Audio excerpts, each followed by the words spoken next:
Welcome everyone to another video of Vinyl Addict. This is Chili and this is video 4 of 4 for my 100 favorite rock guitarists. Now before I get into this, please don't forget to hit the like button, comment on this video, share this video, and if you still haven't, please subscribe to my channel by hitting the notification bell for updates. Okay, so with that out of the way, yes, I've done 75 already of my favorite guitar players.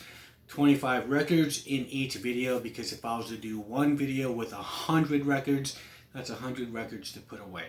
So 25 is okay in little sets of 25. So without further ado, let's get this started with number 25. I have Eddie Hazel from Funkadelic. This is kind of psych rock. For early Funkadelic music. Number 24, David Gilmour, Pink Floyd. Number 23, we have Pete Townsend of The Who, but this is a solo one. All the best cowboys have Chinese eyes. He does those great rock operas like Tommy and Quadrophenia. Number 22, we got Randy Rhoads. Couldn't forget him. And Quiet Riot. But Randy Rhoads here with the Blizzard of Oz band. Number 21, Mick Taylor, another Stone. Alright, so Mick Taylor of the Rolling Stones in the who replaced Brian Jones. Number 20, I would say the king of thrash metal, the inventor of this kind of music, Dave Mustaine. He is Megadeth, he is Metallica. Now, because Metallica really isn't Metallica without this guy, so that's it. Dave Mustaine. Number 19, Steve Vai. Okay, so Steve Vai has played with David Lee Roth's band. He's also played with Frank Zappa and his Generation X.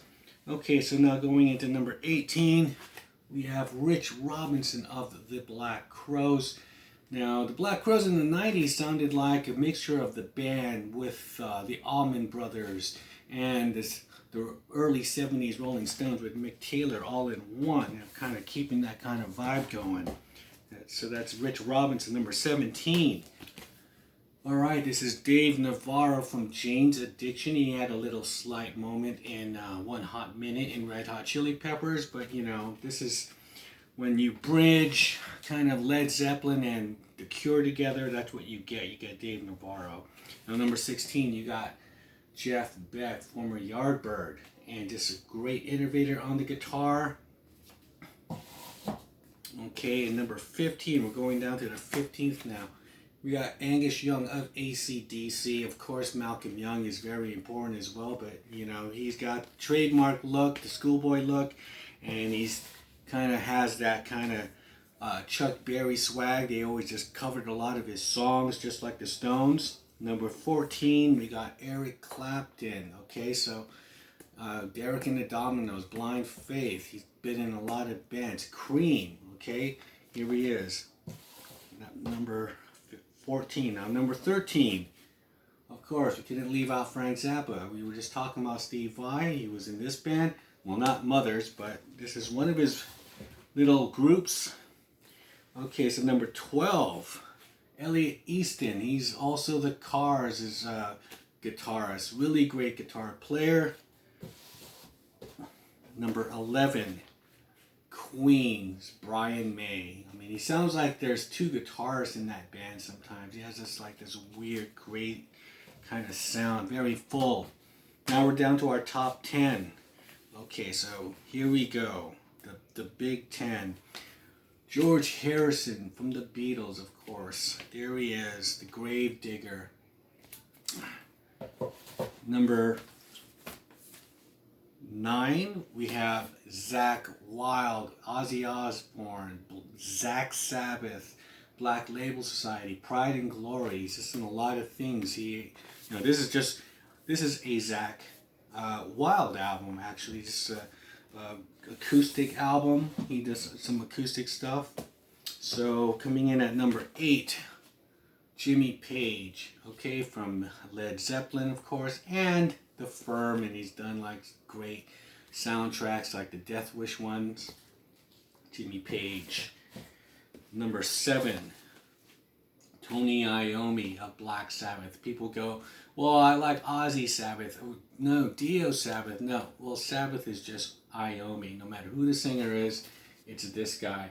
And this album here, 7 Star, was supposed to be a Tony Iommi solo album, but Warner Brothers wanted him to use the Black Sabbath name because he felt that's the name that sells. Okay, so moving on to number 6, Jimi Hendrix. Of course, he was going to be in the top 10. I know that lots of people put him at number 1. He's not. I mean, like I said, for these guys from the top 10, I probably have like most of their albums and everything, but you know, he's still up there. My number 6, not my top 5 favorites, but you know, there's still love for Jimmy. Number 5, Keith Richards. Okay, so this is the one from the Stones with his open G 5-string style that he brought. Number 4, of course, Prince is on here. He's done all kinds. He could do all kinds of styles, whether it's just blues, rock, jazz, and he does them just flawlessly, effortless. You know, he's just probably the most underrated guitar player. I think he's finally getting his due because when he passed on, people are finally getting to hear how great he was. But while he was alive, no one was really talking about him as a guitar player. So it's unfortunate how people have to, talk about somebody. They have to wait till he's passed on. Now, number 3. My first album I ever owned was by this band and this guitar player. I'm talking about Rush. It was the Moving Pictures album. This is, of course, is Presto, but here's a picture of him, Alex Lifeson. We still get to hear stuff from him with the new band, Envy of None, which I did a video about, and they just released their new album. Okay, so number 2, of course, we have Edward Van Halen. Others would put him as number 1, of course, Innovator. Great, just even as technical as he is, there's a lot of feeling involved with it. Edward Van Halen, number 2. And finally, my number 1. Now, this guy is somebody that when I saw him live at when I was around 15 or 16, it really just kind of I was very impressionable, of course, but just seeing a guitar player, a master of his craft, and just kind of set the bar high for me that anyone else that I ever seen didn't ever compare to this guy. And again, he's underrated as well. He is a Rock and Roll Hall of Fame. He was inducted into the Rock and Roll Hall of Fame. However, he wasn't invited to the ceremony. How screwed up is that? I'm talking about Richie Blackmore. And this is my number 1. And from Deep Purple, Rainbow, if you don't believe me how amazing this guy is, there's a film on him that you could get on Blu-ray, or you could look it up on YouTube. They actually made a documentary of him.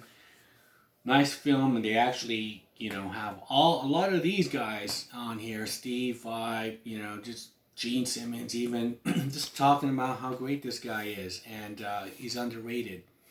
So Deep Purple's Rainbow, Richie Blackmore, that's my number 1. Now let me know what you think of this, my top 10 or top 25 for this last set of guitar players. Should the top 5 be arranged differently? That's up to you. I mean, these are just my favorite guitar players. For reasons, of course, they're very personal, especially with my number 1. So with that, I'll shut up and I'll see you guys on the next one.